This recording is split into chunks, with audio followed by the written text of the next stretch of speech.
Howdy folks, Mr. Cheaper Free here. I got something I want to show you. This is I've got a wire that's broke here.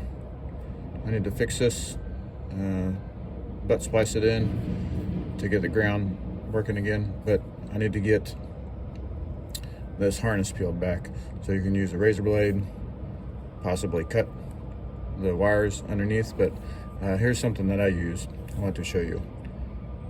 It's broken, but this is a seam ripper for you can go into your wife's sewing kit or go to Hobby Lobby or wherever and get these for like $1 or $2. But it's got a little protector down there to protect the wiring. You can get underneath of it. Goes right along. You have almost zero chance of cutting the wires. This one's been used and abused, so but it gets right down in there pretty easy.